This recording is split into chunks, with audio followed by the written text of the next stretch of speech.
So in the second part, I'm just going to give you an idea of some of the methods that we can use to understand what happens during a stroke.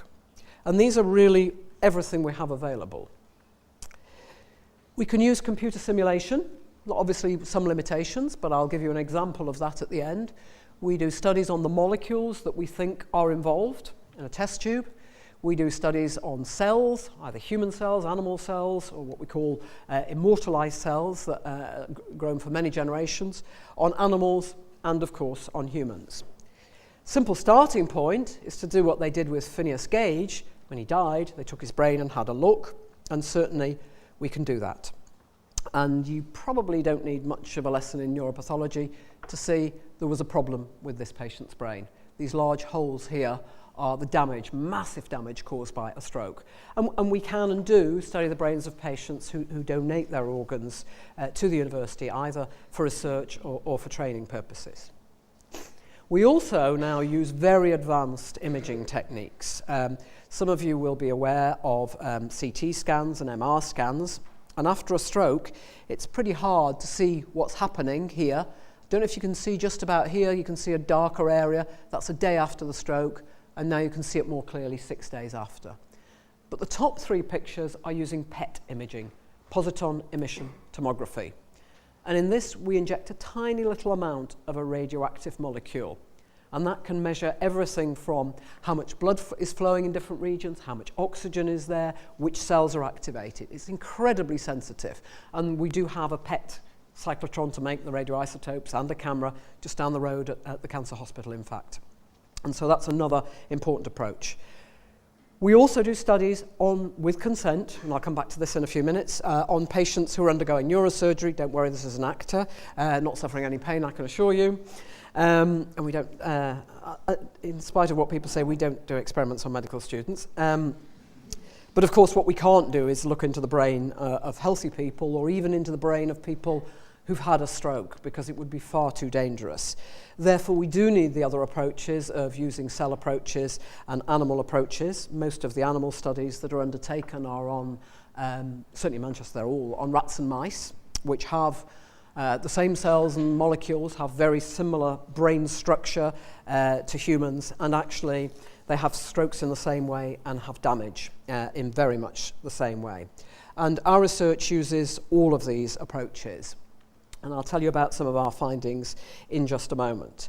But just to illustrate the similarities between clinical stroke and stroke which can either occur or be induced under anaesthetic in animals, here's the cartoon, very similar to the one I showed you before, of what happens in a human brain when this artery blocks and there's damage here.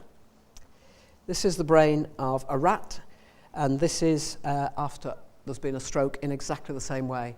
And there's the damage, which we can quantify in exactly the same way as we do in humans. The difference is that animals do tend to recover much more quickly and much more easily. So having told you about the approaches that we can use, let me tell you now some of the things that we've discovered. First, what we've discovered in the lab, and then how does this apply to patients? So how do you begin to tackle a problem like stroke? We did it in an upside-down way. And what I mean by that is, I think is, later in November, if you listen to a radio program called The Infinite Monkey Cage, which is Brian Cox and Robin Ince, it was recorded last week, and they were talking about why is Manchester Science different? And the argument was because we approach things differently. I'm not quite sure how true that is. But rather than saying, oh, how can we stop glutamate? How can we stop calcium? How can we understand these nerve cells?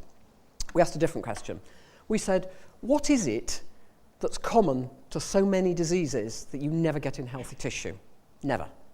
That is only present in disease. And could that be responsible for damage in a stroke or in Alzheimer's? Don't know if you've come up with the answer yet, but it's inflammation. Inflammation is where you get immune cells rushing into tissues, they swell, they're redden. It is our host defense response to disease. And while we used to think that inflammation was important in arthritis, in these swollen joints, in asthma, where it's the airways, in inflammatory bowel disease, we actually now know that inflammation is a critical component of atherosclerosis because of the immune cells sitting in these plaques. Obesity, we know fat cells aren't passive, they throw out lots of immune and inflammatory molecules. Psoriasis, cancer, and indeed in brain disease. This was the front page of Time magazine. It says the surprising link between inflammation, heart attacks, cancer, Alzheimer's, etc., etc. So what about inflammation in the brain?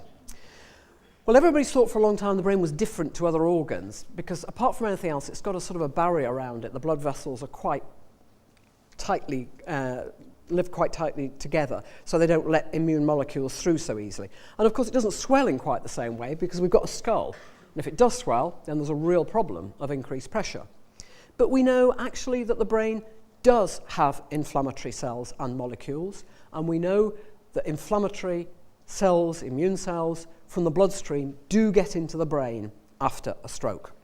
And in fact, we now know that it's not the neurons themselves that are the important cells in relation to inflammation, it's the many other cells in the brain. So some of these, as I mentioned, come in from a blood vessel here. These might be macrophages or neutrophils. And the other very important group of cells in the brain is what's called the glia. Now, glia means glue, and everybody thought, first of all, they just held the neurons together. They were just passive scaffolding, if you like. Actually, what we now know is that they're very important in supporting and nourishing neurons. They're important in communication and repair.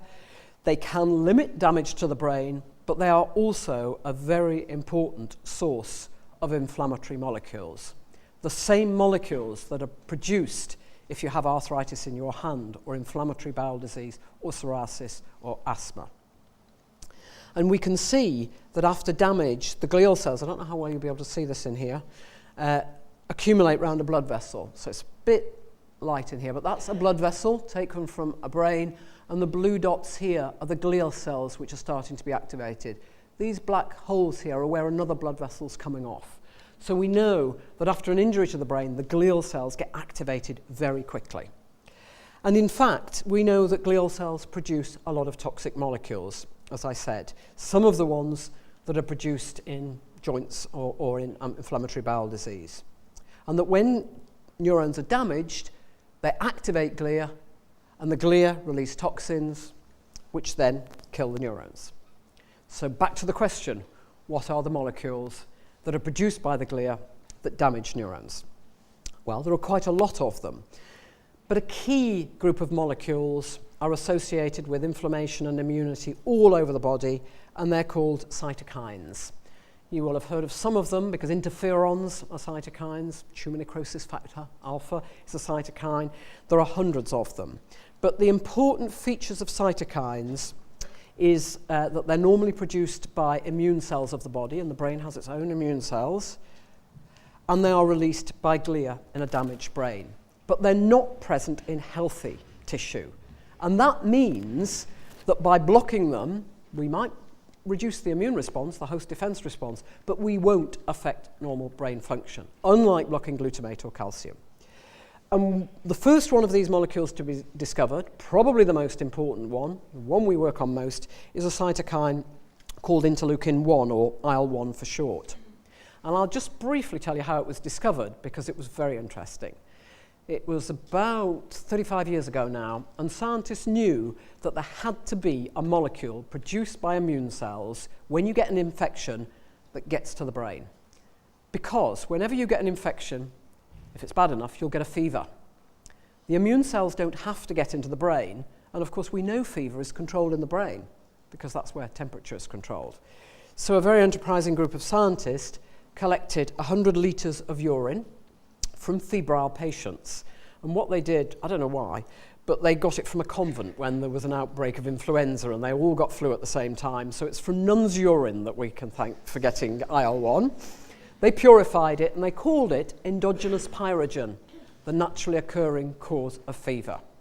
And it's this IL-1 that we now think may be important in stroke. And we found then that in normal brain, whether it's animal or human, there's almost no IL-1, but that after a stroke, there's a massive and dramatic increase that occurs very quickly. So this suggested to us, IL-1 is produced quickly in the brain after a stroke. Could be limiting the damage, of course. It could be doing good things, or it could be causing the damage. Classically in biology, if you want to do an experiment to say, is this important? Is it making things better? Is it making things worse? You do two things. One, you increase the levels of the thing you're interested in.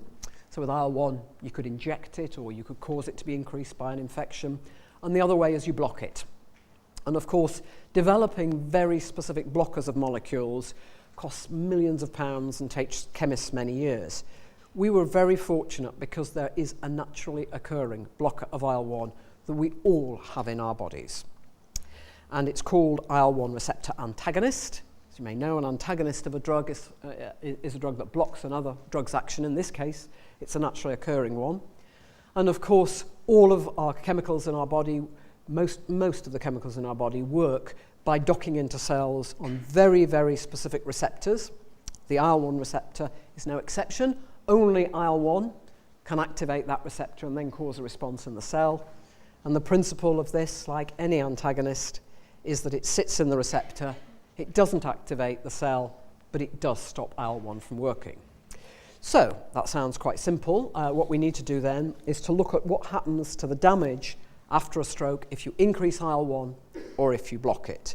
And that's thousands of experiments later.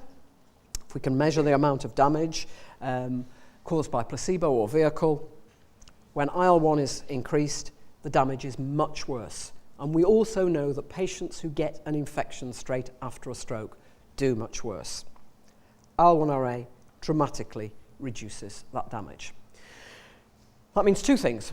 One, IL-1 that we are producing in our brains in response to a stroke, if we ever get one, hopefully not, is actually contributing to the damage. And secondly, we might have a blockbuster drug. I'll come back to that at the end. And we know that IL-1 interacts with all of the many cells in the brain after a stroke.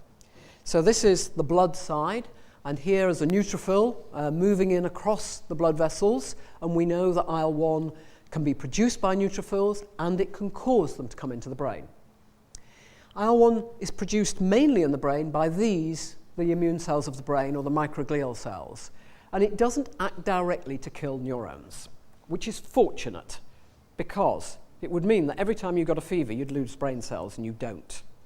It only acts on another sort of glia, the astrocyte, that then kills the neuron. So it's only in a stroke or a damaged brain where these cells are activated that we actually get effects of IL-1 to kill neurons. So we're now doing a lot of research to try to understand what switches on IL-1, how does it work, what happens after the receptor is activated, what are the pathways, and this is just a very, very simplified scheme of what we think might be happening. And this is where you need computers. It's impossible to do experiments to understand even a tiny part of this, and on each of these you won't be able to see at the back, but each of these is a different pathway.